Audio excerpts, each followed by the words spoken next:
और इस पे सही तरह काम करना चाहिए, इसमें कॉर्पोरेट सेक्टर को इनवाइट करना चाहिए ताकि इसका सही जो पोटेंशियल है वो सामने आए और एक्सपोर्ट जो पाकिस्तान का एक बहुत बड़ा चैलेंज बना हुआ है उसमें भी ये अपना किरदार। अभी हम देखते हैं कि जो जीडीपी में कंट्रीब्यूशन है एग्रीकल्चर का वो 23% है, लेकिन टैक्स ना होने के बराबर है। तो ये जो सूरत हाल है इसको चेंज होना चाहिए और आज हमारे बात करने का मकसद भी यही है इस टॉपिक पे कि ऐसा इशू है जिसपे लोग बात भी करना चाहेंगे, हम भी बात करना चाहेंगे। कुछ चीजें हैं लोगों के जहनों में जो एम्बिग्यूटीज हैं उनको भी क्लियर होना चाहिए, लेकिन सूबाई हुकूमतों को आगे बढ़ना होगा, एग्रीकल्चर इनकम पे टैक्स लगाना होगा, उसको सही तरह डॉक्यूमेंट करना होगा और जो हमारे एग्रीकल्चरिस्ट हैं, किसान हैं जिनकी जमीन है उनको सही डिस्क्लोजर देना होगा। उनको सही डिस्क्लोजर देना होगा। अनवर साहब, जिस तरीके से आप कह रहे हैं कि इतनी जबरदस्त ये शोबा है और इसको आगे लेकर जाना चाहिए, मगर हम देखते हैं कि इसी शोबे से जो वाबस्ता अफराद हैं वो तमाम तरह आपको कंप्लेन और शिकायतें करते हुए ही नजर आते हैं। तो बिल्कुल आपने ठीक कहा कि इस मामले में जो है वो सूरत हाल को बेहतर करना होगा। अच्छा, ज़र-ए आमदन दरअसल है क्या? हाँ, ये एक बुनियादी सवाल है और इस सवाल को जब हम देखते हैं तो आपको बहुत सारी ज़रिए लोग ये कहते हैं मेरे पास ज़रिए ज़मीन है और ये है और उसको उस पे मैं फसल उगाता हूँ। तो जो फसल कल्टीवेशन होती है उससे जो आमदन होती है उसको ज़रिए आमदनी, एग्रीकल्चर इनकम उसको कहते हैं। उसके अगेंस्ट आपको आपके जो कॉस्ट है वो आप लेस कर सकते हैं और उसके आप जो है अपनी इनकम जो उस पर टैक्स देना होता है। लेकिन ये जो कल्टीवेशन से आमदनी हो, आप उसमें प्रोड्यूस करें आपकी जमीन, आप कोई एक फसल उगाएं, कोई चीज आप उसको काश करें उसमें और उससे जो आमदनी होगी उसकी बेचने से, वो होती है एग्रीकल्चर इनकम। Agriculture income. अच्छा, आज तक पाकिस्तान में ज़र-ए आमदन पर टैक्स क्यों दुरुस्त तरीके से लगाया गया?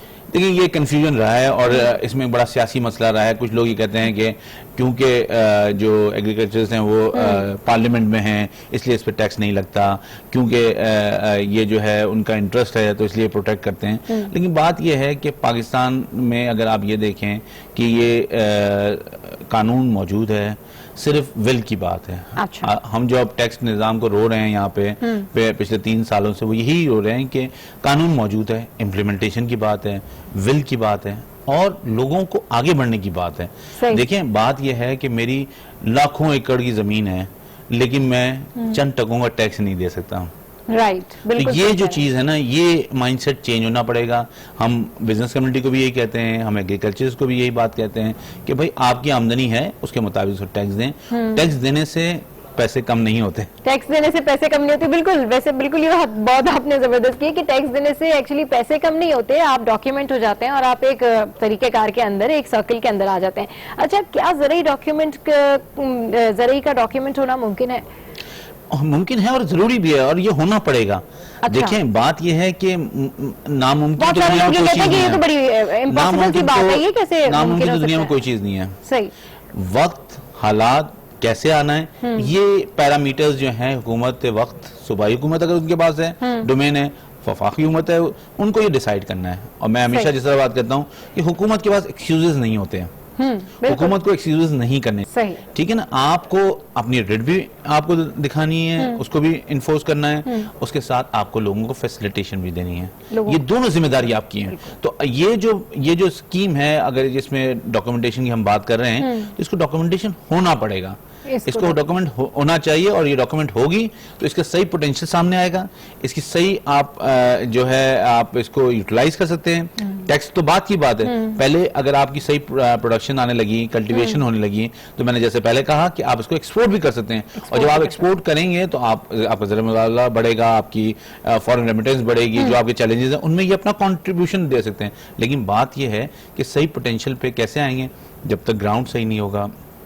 जब तक पूरी तरह डिस्क्लोज नहीं होगा कि कितनी जमीन पे कल्टीवेशन हो रही है, कितनी उसकी कॉस्ट प्राइस है, कितना उस पे आमदन हो रही है, तो वो जब तक चीजें नहीं होंगी, और ये हमारे जो किसान हैं, उनके बाद अगर छोटे किसान हैं, बड़े किसान हैं, एग्रीकल्चरिस्ट हैं, जो बड़े बड़े वो हैं, उनको सबको ये सोचना पड़ेगा कि ये अगर इस पे टैक्स है तो वो आगे बढ़े और टैक्स दें, आगे बढ़े और टैक्स दें। बिल्कुल, ज़र-ए आमदन के हवाले से आज के शो में हम डिस्कशन कर रहे हैं टैक्स और आप में यह वक्त एक ब्रेक का, सो स्टे विद अस।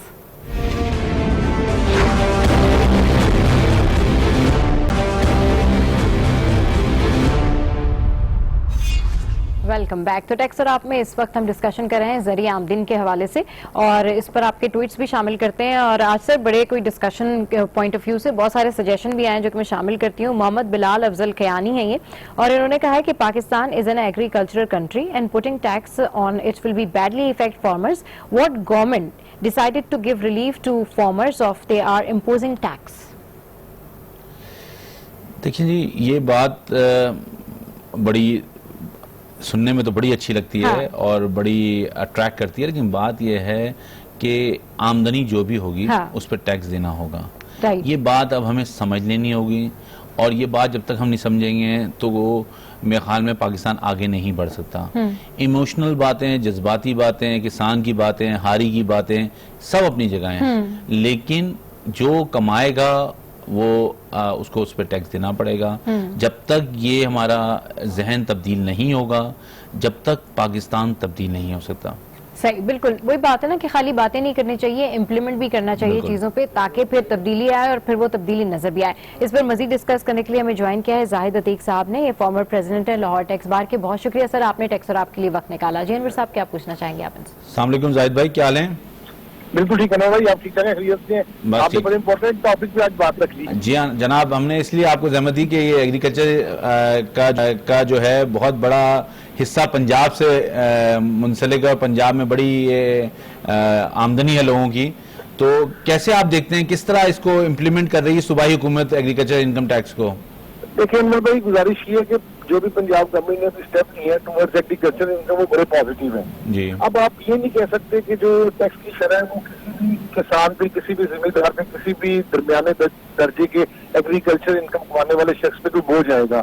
अब अगर उसका टैरिफ देखें तो वो 4 लाख रुपए तक आमदन कमाने वाले से कोई टैक्स नहीं चाह रही, 4 लाख से 8 लाख तक। और आपको पता है सिंध में उन्होंने सैलरी के बराबर कर दिया, 12 लाख की एग्जीबिशन कर दी है उन्होंने। जी मैं ये अर्ज कर रहा हूँ कि अब एक्चुअली जो कि हम नेशनल डॉक्यूमेंटेशन ड्राइव में जा रहे हैं और अगर हमारे जीडीपी का 60% एग्री बेस्ड है उसको आप डॉक्यूमेंट में नहीं लेके आएंगे तो किस तरह से आपकी इकोनॉमी ट्रांसलेट होगी? एक्चुअली अगर हम इसको इन रियल टाइम अपनी सोसाइटी को डॉक्यूमेंट करना चाहते हैं तो एग्रीकल्चर हमारा जो इनकम है उस पर टैक्स इकट्ठा करना मकसद नहीं है। एक्चुअली इकोनॉमी को डॉक्यूमेंट करें और जो एग्रीकल्चर से लोग कमा रहे हैं वो थोड़ा कमाएं, ज्यादा कमाएं, वो भी रिपोर्ट करें और इस तरह से बिजनेस कम्युनिटी और जिस तरह से ट्रेड कॉमर्स के लोग हैं, इंडस्ट्री के लोग हैं, वो जो उनका एक शिकवा रहता है कि एग्रीकल्चर 60%। अच्छा जाहिद, अगर हम देखते हैं एग्रीकल्चर की आमदनी को देखते हैं तो उसमें 3 सेगमेंट है इन्वॉल्व। एक तो ये है कि कोई आदमी डायरेक्टली एग्रीकल्चर इनकम अर्न कर रहा होता है, एक आदमी ठेके पे वो चीजें अपना जमीन दे देता है और दूसरा उस पर अर्न कर रहा होता है, तीसरा वो आरती वाला एक एलिमेंट है जिसकी वजह से बीच में वो मिडिल मैन का किरदार अदा कर। तो किस तरह आपके ख्याल में क्या इनको मैकेनिज्म इसको ड्रॉ करना चाहिए सबको देखते हुए?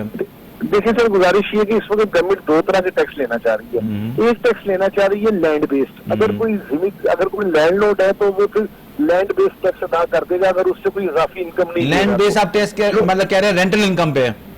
जी, रेंटल इनकम के ऊपर लैंड बेस्ड टैक्स लग जाएगा और जो शख्स उस जमीन को कल्टीवेट करके उससे इनकम कमा रहा है वो अपनी इनकम पे टैक्स पे कर देगा। लेकिन हमारे पास आपको भी पता होगा हमारे पास कोई मैकेनिज्म नहीं है क्वांटिफाई करने का कि किसने कितनी कल्टीवेशन की और किसने कितना अर्न किया एग्रीकल्चर इनकम। एक्चुअली अगर आप थोड़ा सा इसको नीचे ले जाएं, हम चूंकि इनकम टैक्स डिपार्टमेंट को देखते हैं और उस तरह से उनकी एक ऑर्गेनाइजेशन को देखते हैं कि वहाँ पे असेसमेंट का निजाम और इंफॉर्मेशन का निजाम, यहाँ भी जो इलाके के पटवारी होते हैं इनके पास मुकम्मल रिकॉर्ड होता है कि ये किसकी जमीन है, ये कौन सी काश्तकार है, इस पर किसका कब्जा है, मालिया कितना लेना है।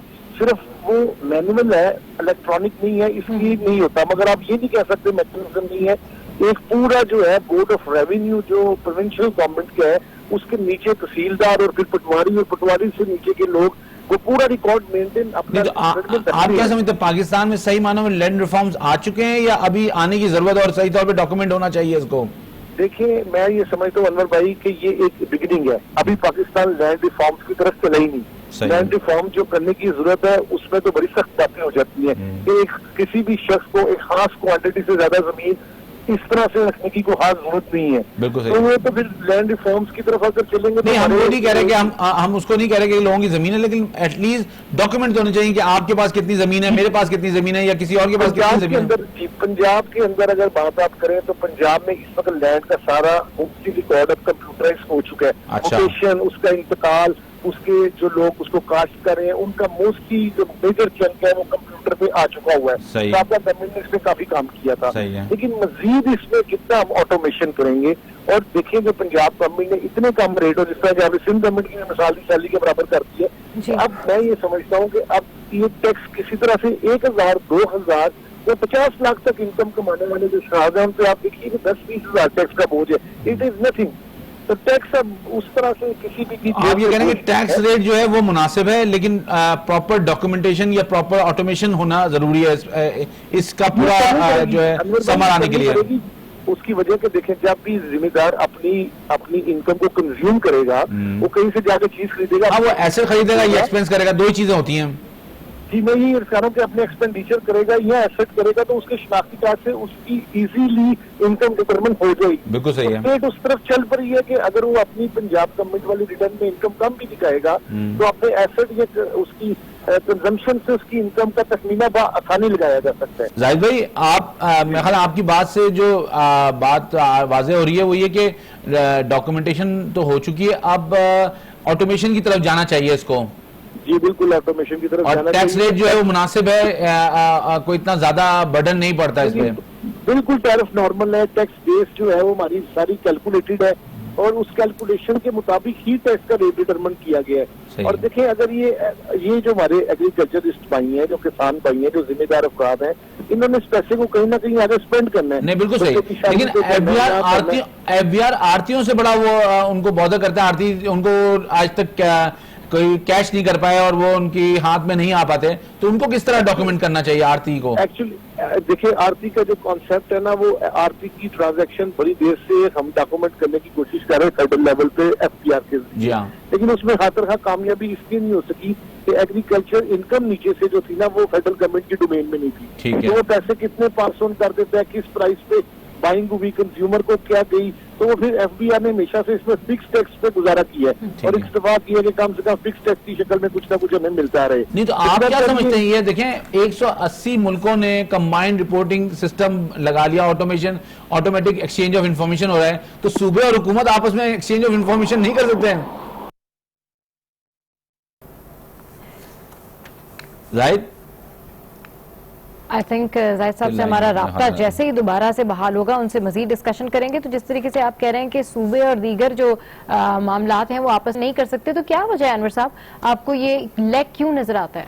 देखिए, मैंने बहुत सारे प्रोग्राम में बात की कि एक हमें नेशनल टैक्स पॉलिसी बनानी पड़ेगी, और जब मैंने ये बात कही तो मैं ये कह रहा हूँ कि हुकूमत वक्त, अपोजिशन और जितने स्टेक होल्डर्स हैं उनको लेके आपको जो है आपको एक पॉलिसी बनानी पड़ेगी। उस पॉलिसी के बाद वो पॉलिसी हो 10 साल 20 साल की पे हो, और उस पे फिर आपको अमल करना पड़ेगा। हुकूमत किसी की हो, किसी की आए, किसी की जाए, उसको चेंज नहीं होना चाहिए। तो ये जब तक नहीं होगा ये मसाइल रहेंगे, क्योंकि होता ही है कि सूबे में किसी की हुकूमत है, फेडरेशन में किसी की हुकूमत है, तो वो सिनर्जी डेवलप नहीं हो पाती, वो हार्मोनाइजेशन नहीं हो पाता।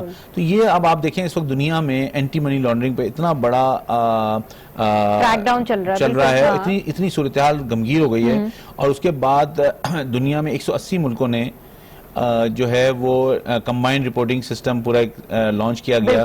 उसमें ऑटोमेटिक एक्सचेंज ऑफ इंफॉर्मेशन है, और वो इंफॉर्मेशन जो आपके रेजिडेंट है उनकी इंफॉर्मेशन गिर रही है, तो वो इस तरह वो लोगों को कैप्चर कर रहे हैं। तो सूबे और फेडरेशन। बिल्कुल, जाहिद साहब ने दोबारा ज्वाइन किया है। जी सर। मैं कह रहा था कि ये जो आप 180 मुल्कों ने combined reporting system treaty sign की है, जी जी, तो ये फेडरेशन और सूबे क्यों नहीं इस तरह की एक्सचेंज ऑफ इंफॉर्मेशन शेयरिंग करते हैं?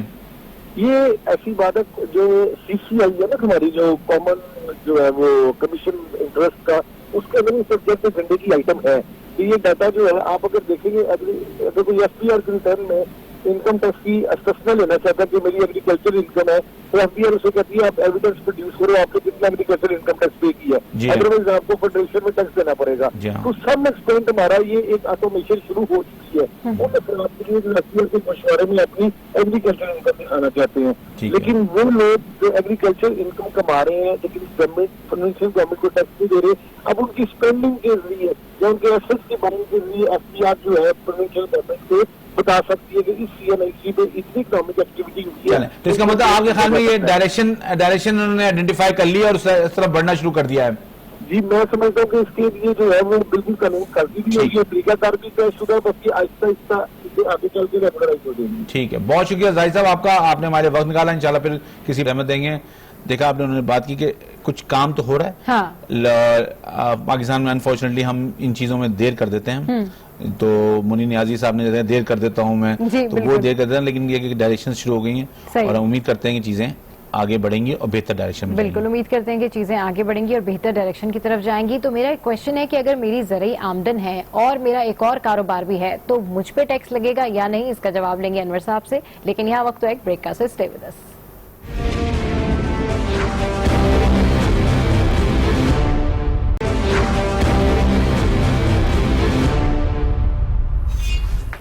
वेलकम बैक तो टैक्स और आप में इस वक्त हम डिस्कशन कर रहे हैं ज़रिए आमदनी के हवाले से, और मैंने ये क्वेश्चन किया था और बहुत सारे लोग ये क्वेश्चन पूछते हैं कि अगर उनकी ज़रिए आमदनी है और कोई और भी उनका जरिया इनकम है तो क्या उनके ऊपर टैक्स लगेगा, और अगर ऐसा पॉसिबल है तो उसकी क्या डिटेल्स हैं? जी अनवर साहब।